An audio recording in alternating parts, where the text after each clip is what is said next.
Hi, I'm Chuck Olenek. I'm a reenactor. That means I tend to wear funny clothes and try to bring the past to life. And for 36 years in the classroom, that's exactly what I did. Which is why I have a room filled with garb that doesn't even belong to this century. And now I have time on my hands, that room full of garb. Oh, and by the way, I'm getting more. A passion for bringing the past to life, which I had in the classroom, and a desire to preserve landmarks. And that's especially pointed considering what I filmed yesterday. I'm on what I very pretentiously like to call a mission Odyssey. And I am visiting each of the missions. Asistencias, those are spin-off missions. Estancias, those are ranchos to support the missions. Presidios, those are fortifications to protect the missions.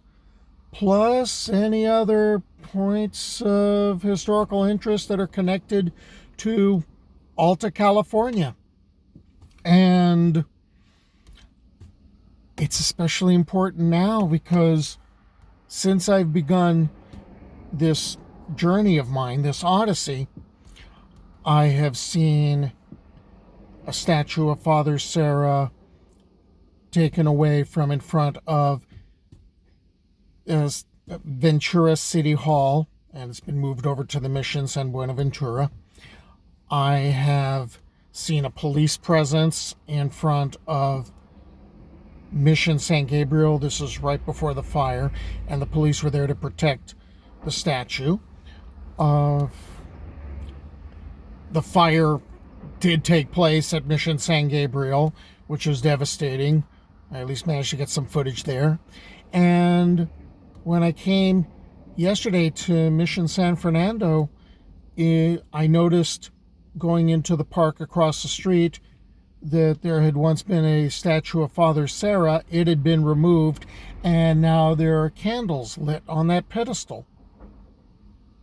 So that's more pressure. I've got to film this stuff. I want to record this, and I'm doing it in garb. And I had so much to tell about Mission San Fernando. I had to come back. So I hope you stick with me on this journey.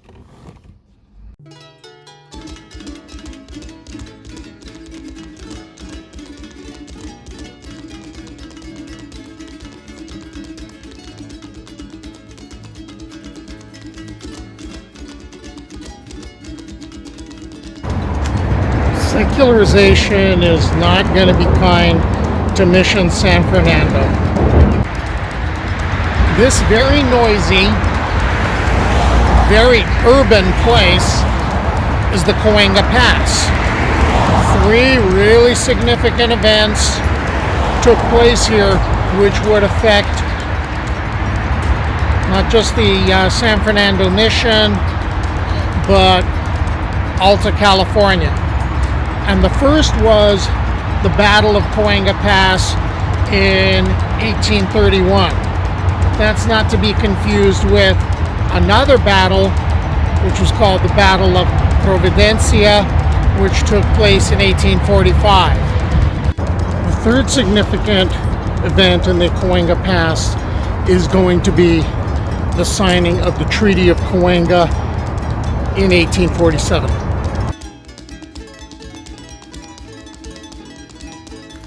Alright, you already heard the noise in the Cahuenga Pass, and you saw the urbanization. So if I was going to try to film there, you wouldn't hear a word I'd say. So we're going to let Big Dalton Canyon stand in for a less urban Cahuenga Pass, so I can get a word in edgewise. And what we're going to do now is take a look at that first incident, and that was the Battle of Cahuenga, and it was fought in 1831. And there was a very unpopular Mexican governor named Manuel Victoria, and He's facing pressure because more and more settlers are coming in and they want land. But the missions have control of a lot of the land, and so there's going to be pressure to secularize. Now, one of the problems that Victoria is facing, it's not just the idea of secularizing. There are a number of wealthy landowners who are protesting and they want democratic reforms. Whether that was the case or whether they wanted more land, it's a toss-up. But that was their official platform. And they gathered a small army together and they took over the pueblo of Los Angeles. Well, December 5th, what's going to end up happening is they're going to meet on the San Fernando side of the Cahuenga Pass. Presently, it's like Studio City today.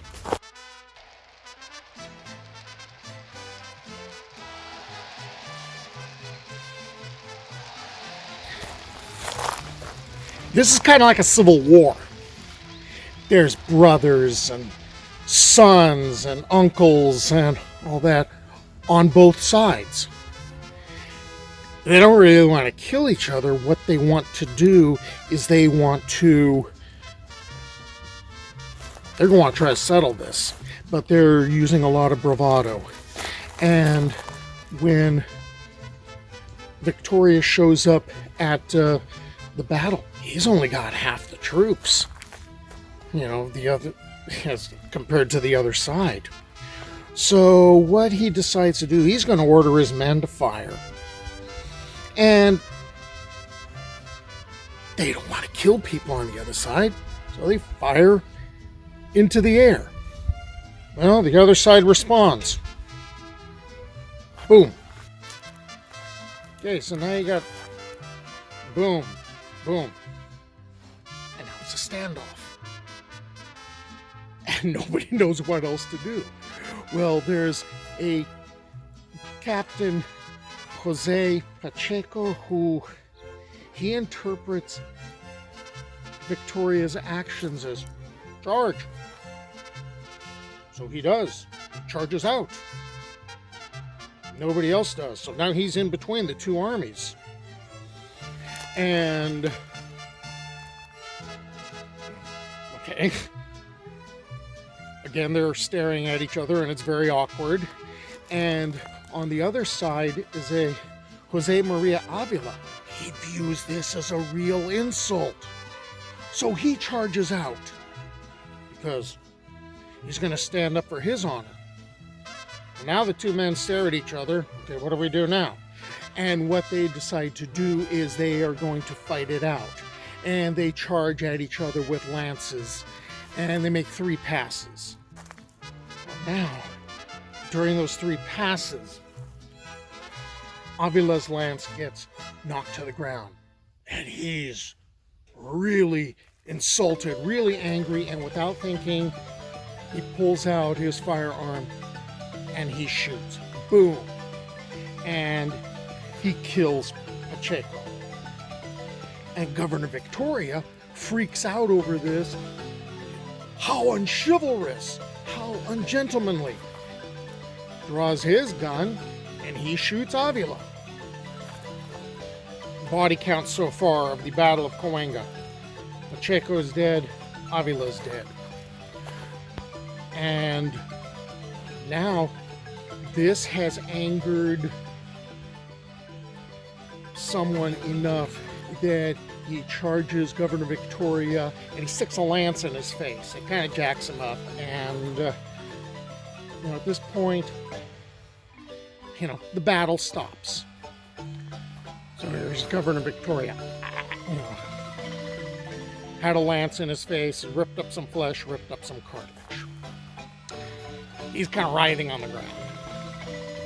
The person who puts him back together is someone we've already met if you've been following the series in chronological order, Joseph John Chapman. or after he got baptized as a Catholic, Jose Juan Chapman. He was the former pirate who was part of the crew for Hippolyte Bouchard, who raided up and down the coast. Okay, and Chapman was the same guy who built a dam for Mission San Gabriel, and he built a mill race, and he built a new mill house. He had built one up in the Santa Ynez area to support that mission. Well, he's got a lot of different skills. I guess one of them, he got to be a bit of a barber surgeon and put Victoria back together. Well, now Victoria, he survives this, but ultimately he's going to resign as governor. We'll have somebody else step in, but now the secularization is going to move forward. So, total body count, 2 people for the Battle of Cahuenga. The First Battle of Cahuenga Pass is going to allow many of these ex-soldiers to receive former mission lands as land grants. But that's not going to satisfy everybody.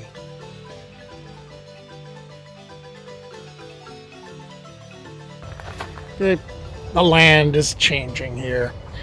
The use of it is changing, and it also doesn't help that the Spanish have brought in and introduced a lot of plants, because those plants are driving out a lot of the native ones. And cattle are being raised, so there's a whole different way of using the land. Which, by the way, is going to be really tragic in the early 1860s when there's a drought that wipes out most of the cattle in Southern California. But one of the things that does end up happening is with this raising of cattle. Okay, you have the ranchos that are set up, and a Francisco Lopez is riding around. He's looking for straying cattle, and he goes into the Placerita Canyon. And there's a story of he falls asleep under an oak tree and has a dream about gold, and wakes up and pulls up some wild onions, and there's gold attached to the onions. Okay, that's one version. Another version, if you ignore the dream, which by the way gives a name to one of the oaks here, the Oak of the Golden Dream. But if you set that aside, he is supposed to have pulled up some onions or some plant, and he noticed gold flakes. Ooh, score. Okay, that makes it sound very accidental. Lopez had studied geology. Lopez knew he knew rocks, okay? And, noticing the gold, okay, word spreads. Guess what? You now have a mini gold rush that's taking place. And you will have a lot of people coming in from Europe, from the United States, from China. And they're moving into Los Angeles, and then they're moving north. Well, guess what? Population of Los Angeles really blossoms, and it's becoming very diverse. Francisco Garcia is the one that's going to end up working the mine in the Placerita Canyon area. And within a year, he's going to bring out something like $43,000, which was a lot back then. It's a lot to me now. All right, and a few more years pass, and then pretty much the mines peter out, because there's a number of them around here. But there's rumors. There's this persistent rumors of Spanish gold. Padres, they must have hidden gold, or the native Californians know of secret mines, even though they weren't digging stuff up before. But now they know about secret mines. And everyone wants their golden dream. So this is going to lead to things happening like when the missions are secularized. Actually, they've already been secularized. The floor of the chapel for Mission San Fernando gets dug up. And it's kind of weird to look at some of the pictures and see plants growing out of what used to be the floor with the walls around it. And they totally decimated Estancia San Francisco Xavier, about 15 miles away.